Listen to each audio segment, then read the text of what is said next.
want to go home. What is home? Home is sense of security. Home is safety. Home is trusting myself. It's trusting other people again. You know, when we go through sexual assault and those sorts of experiences, that's the first thing that goes, is trust in yourself, trust in other people. You know, the shame, the blame, all that horrible stuff that we learn to just live with, right? Or we mask or we cover up with drugs or alcohol. You know, there's so many ways that we can cope with that stuff. And some people it's very obvious, you know, it's out there in the world, and some people it's very silent and you don't see that. And it's covered up and it's quite private. So for me it was big, yeah. And so here I was, yeah, having a great time. So I thought, but still very exhausted, decided I was gonna like take full advantage of this great opportunity to sail a boat home for free, because I'm not like other people, right? You've just gotta like do things differently. Why can't you just fly home like normal people? No. So yeah, jumped on this wild sailing crew. I was still smart, I wasn't completely naive. You know, I had some sailing school friends that owned a sailing school at the time, and I had them come on board this boat and check it out for safety and security, and come out and go for dinner with these guys and make sure these two dudes were safe, because obviously I didn't want to get raped again by, you know, in the middle of the sea or something like that. So I ended up having a girlfriend who was English, who came with me, which was awesome, and her dad lived in Chiang Mai, so that was, you know, I could see her winning if she came with me, and I'd be winning too because I feel safe. And then we ended up having a guy who jumped on board too. I'm going to call him Brian. I can't tell you his real name. And he came as well. And he ended up becoming my love interest on the boat. Yes, there was a little love story in there. And it's quite beautiful because he was very much a hero on that boat. You know, he was very much like this. He was also a qualified skipper. A little bit older than me, like maybe 2 years older. But just this, like, he really was like this crazy animated, I don't know, like not a Ken, but like some sort of G.I. Joe guy, like a G.I. Joe sailor. And, you know, any woman would just be like, wow, you know. I've got this vision of him just like, you know, like tipping this big bucket of water on his head, and just like, oh my God. No, I told myself I'm not going to go there. But, you know, obviously you do feel like when you're on a boat, you really are in your own world. But no regrets. Talk to us a bit about like finding your voice and reclaiming your power. Yeah, okay, so on this boat it was so hectic, and it started off as like, you know, this sort of dreamy opportunity of discovery, but when we got on this boat it was hard. It was really hard. It was so scary, like frightening. I've never been more afraid in my life.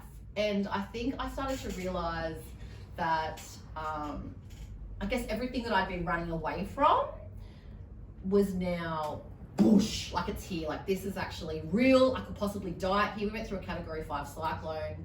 We had mechanical failures all the time. Like imagine sitting in the middle of the shipping lanes and you're just like, everything's just spinning and you can't even see, like the stars are just everywhere, and you're like, you know, we had like a boat was leaking during the cyclone, like it was life or death. And so I felt like I was completely out of my comfort zone. I realized I need to be on land, I need to earth myself, but I realized I just couldn't run away from this deep stuff anymore, because like my monsters were literally coming to the surface. Like I was losing my fucking shit. Like I felt like it. Like I'm like, this is scary, like mentally, emotionally, physically exhausting. Like by the end, you know, like we're hoisting sails by ourselves, you know, like the power and how your body changes, like it's insane. And you have to mentally strengthen, like that resilience in you. I remember times where I just felt like I can't do this, I can't do this, I can't do this. And every time we would stop at each port, I'd be like, I'm flying home, I'm getting off.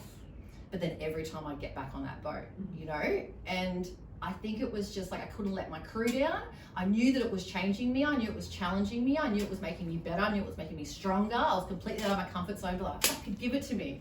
You know, like I'm bigger and I'm better than this and I'm stronger than this, and I'm not going to let anything beat me down. You know, I'm going to finish this. I'm going to finish what I started.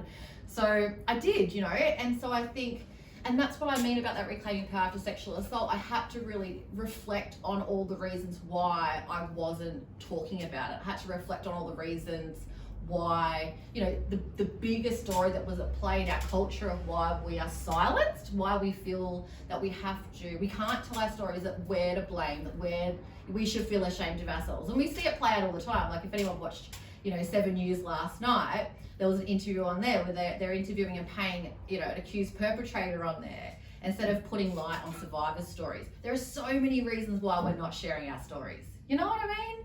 And so this book talks about that. It raises all of those themes. It talks about the internal unraveling that goes on for us when we go through. For me, it was a rape by my best friend's boyfriend at a party. Very much calculated a week before I flew out on my gap year trip overseas. He knew very well that I wasn't going to do it. I had a week to, if I was going to do something about it, I've got a week. Otherwise, I'm going overseas. He knew I wasn't going to do anything, so he chose his time. I've since had a moment with him where he's admitted what he did at a festival and apologised, and that looked like me saying, fuck you, but I forgive you, but I'll never forget, and we would never be friends. He also died in a car accident about a year later, so his story is finished now. But I also talk about child sexual abuse too, and that happened for a year for me when I was 6 years old. And so I talk about these things and how, and that experience as well with actually reporting to the police at such a young age when I was 8, and what my experience was like there, and why I didn't go through the justice system. So there's so many really, and I didn't report when that happened to me when I was older before that trip. So it's a really well-rounded book about all these different themes that we really don't talk about. It just feels so taboo or off topic. And so I worked with my book coach, and what she was telling me, because as I was working with her, I kept scattering over my trauma, right? And she said, it's like you're just throwing stones, like it's so normal for you, like, yeah, here's my trauma, but I don't really want to talk about it. Oh, here's my trauma, but I want to talk about it. But she says it keeps coming up. And she said, this is your story. And she said, that is exactly what you did on that boat. You reclaimed your power. She goes, you've just shown me so many ways that you're reclaiming your power out there, working on my mindset, working on my physical strength. Finding these beautiful metaphors constantly, like through nature, through the storm itself, like through trusting this lover, trusting myself that I'm like steering this bloody sailing boat by myself at 5:30 in the morning. Everyone else is sleeping underneath. What? Trusting myself to keep people alive in the middle of the freaking ocean? That's big. This is massive. So yeah, completely life-changing. Could you share with us a little bit about the journey for you from when you first thought about writing the book to where you are today? You've got many, many achievements under your belt. How did you get from there to here? Yeah, so as I mentioned, 10 years it took me. The idea was I just wanted to publish a memoir of this beautiful travel adventure. I shared that with my friends and my family, and they loved it. They're like, awesome. When I look at the writing, I'm like, that's hideous. But then, and then I think I did a whole Bali, Eat, Pray, Love, sort of took myself away and did that, like a bit of a writing trip for myself, and that was amazing and so much fun. Like, if anyone that goes up to Munduk, North Bali in the mountains, do it for yourself some point. Had a great time doing that. Yeah, it was all very self-care, very healing. Like Robin said, you go on these different waves and these different, trying different modalities and whatnot. And then I think for me, it was really working with this book coach, but it was massively about the Me Too movement. That was a huge inspiration for me telling this part of my story. It was the Let Us Speak movement. That was huge for me too. That made me so pissed off actually when I found out about, that there were certain states in our country that were saying that you will fine you $10,000 if you share your story of sexual assault. I don't know if you guys heard about all this. So Tasmania, that was a law. South Australia, that was a law. You as a survivor weren't allowed to tell your story or name your perpetrator. And so I'm like, fuck that shit. So I'm like, I'm writing my story now, and to give other people permission. And so others, and since then, that's what Grace Tame did a lot of work on. So now all of those laws have changed because of her work, which is awesome. And Nina Fennell's work. So that was hugely a big part of my journey into why I wanted to tell my story. Yeah. And some of the feedback that you got at the start of that journey wasn't, necessarily positive. What was that like for you? Yeah, I had my grandmother, I remember being at Christmas time and she was like, why would you want to write a book about, your sexual assault experience? Back in my day, we just these things happened and we just didn't talk about them, just get over it. And I kind of went quiet, and it was my cousin that actually stood up for me. And he was like, you know what, those times are done. And he said, and look at you. He's like, look how you turned out. And I was like, oh my God, this mother ain't get along. Because he's just so honest. But no, but it kind of, and I said, yeah, times have changed, you know, like now we want people to talk about these things. We don't want these things to happen anymore. And if we keep remaining silent about these things that have happened, they continue to happen, right? So if we keep going, oh, there's a perpetrator in the corner doing all these bad things, let's just close the door and let him continue to do whatever he's doing and harming people. Sure, sweet, that stuff keeps happening. More young people that happens to. More women get raped. More men, it happens to everybody, obviously. But when we open that door, and we do that by sharing our stories, right? We shine the light into the darkness, right? That perpetrator is now seen. That perpetrator is now scared. There's more of a chance of that perpetrator not doing that stuff anymore if we talk about it. We see you, motherfucker. You need to stop doing that stuff, or you're going to go to jail, right? So our culture needs to change, and we do that by sharing our stories. Yeah. And there was one editor in particular that really didn't understand your vision with the book when you first read it. What was that like?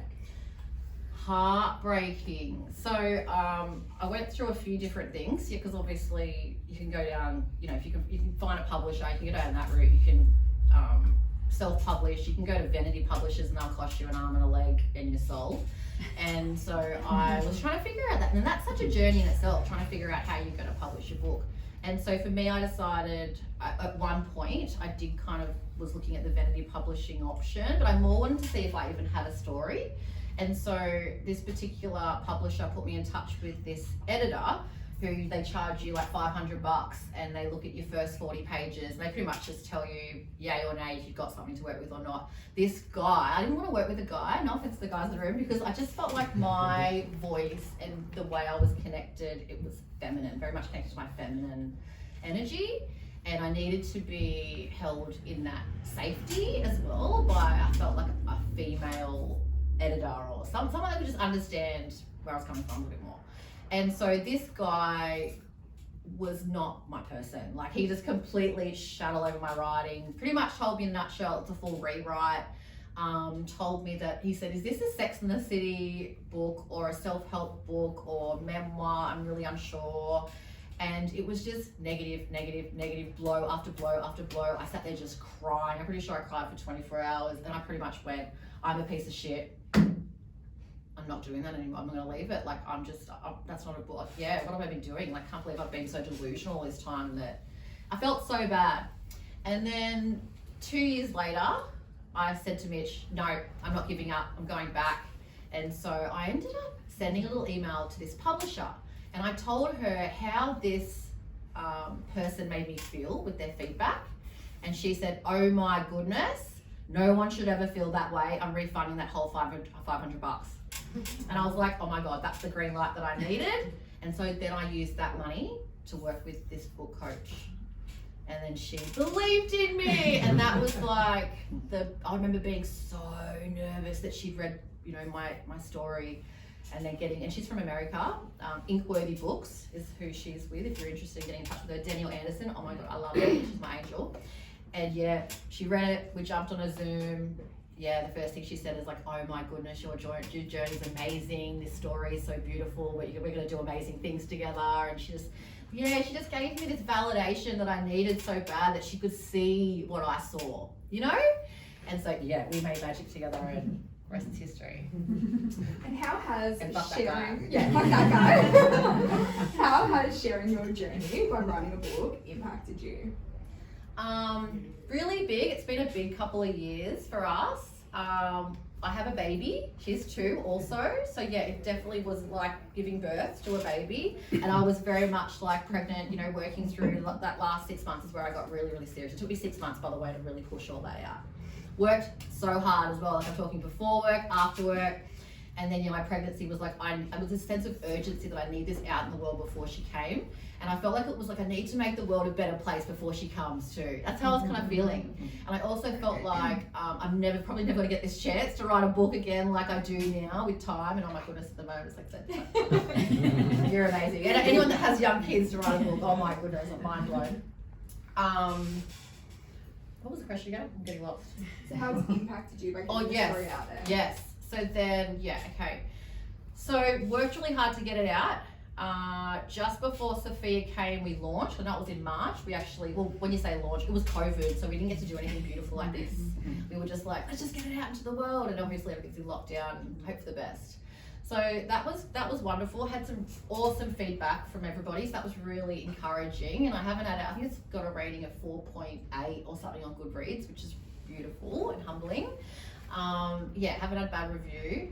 And then I think it came with, and I had podcast interviews after that, and they're quite hard. You know, you're talking to people at 3 o'clock in the morning from all different sides of the world. And you've got a baby that you've got to get up to because now the baby's born. So we pushed that out, which was amazing. He's been so supportive. Like he'd be looking after Sophia, you know, if she wakes up, you're gonna do it. Yeah, okay, gone to bed early then. So we've been a really good team. And then we've also I've done some like awareness raising events too. You know, Sexual Assault Awareness Month now is sort of my month, and I usually try to do some sort of community awareness event. We did at Umina Surf Lifesaving Club. I think Sophia was like, she must have been so young at that one. We did like a whole lived experience sharing like near the beach. So it was really public and it was super confronting. But we had 3 of us speak about our lived experience. It rained, it was really bad weather, and we thought, oh, no one's gonna come. But we still had about 15 people, and that was fine because I too believe the right people will come. It's not about numbers, it's about who needs to be there will be there. And so we had this amazing man who just walked past and happened to hear one of my friends share his story, and it was the first time he'd shared his story publicly.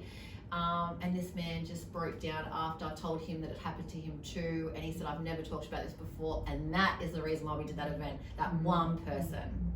And so, yeah, that was beautiful. So yeah, our life has changed a lot. If I'm really honest, we're going through a bit of a hard time at the moment. I'm really at my limit when it comes to all things SA. Feeling quite triggered lately, feeling really overwhelmed. 2 years I've been really hot and heavy with this advocacy work. I've started connecting with big people like Sarah Williams from What Were You Wearing in Newcastle. She does a lot of protests, a lot of events. We're doing an advocacy workshop for young people next month as part of my own, what I do for work. So I work for Willoughby City Council and Youth Development.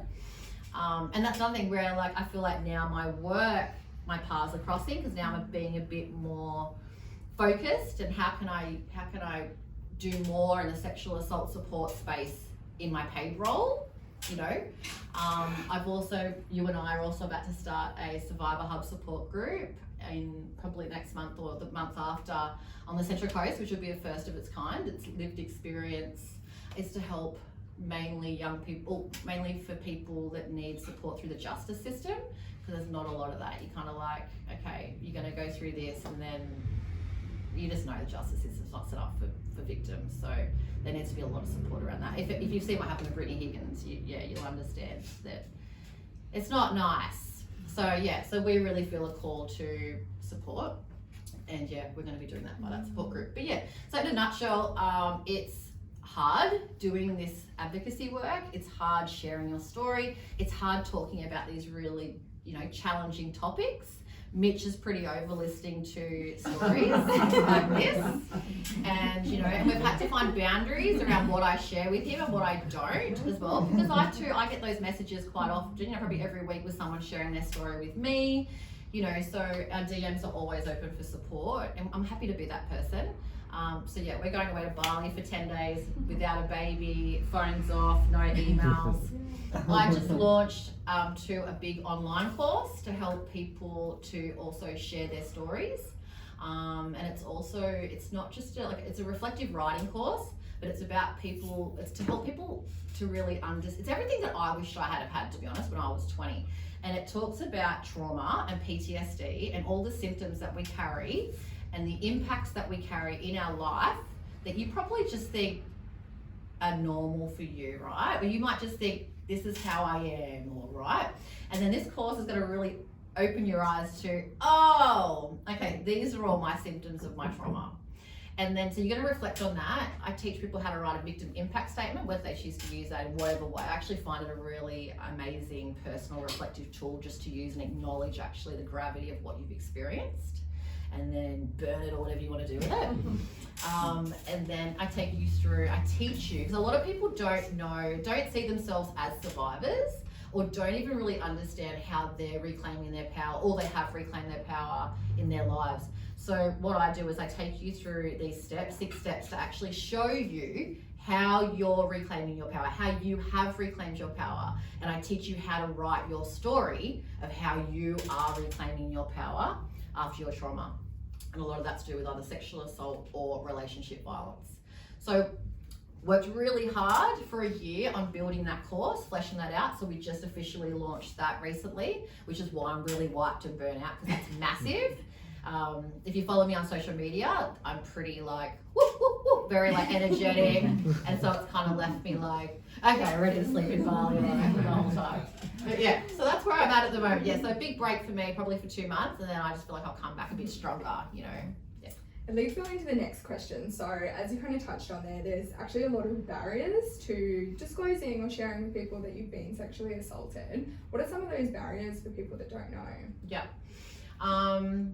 I would say it's definitely the shaming, it's the victim shaming, and we see it so much in the media.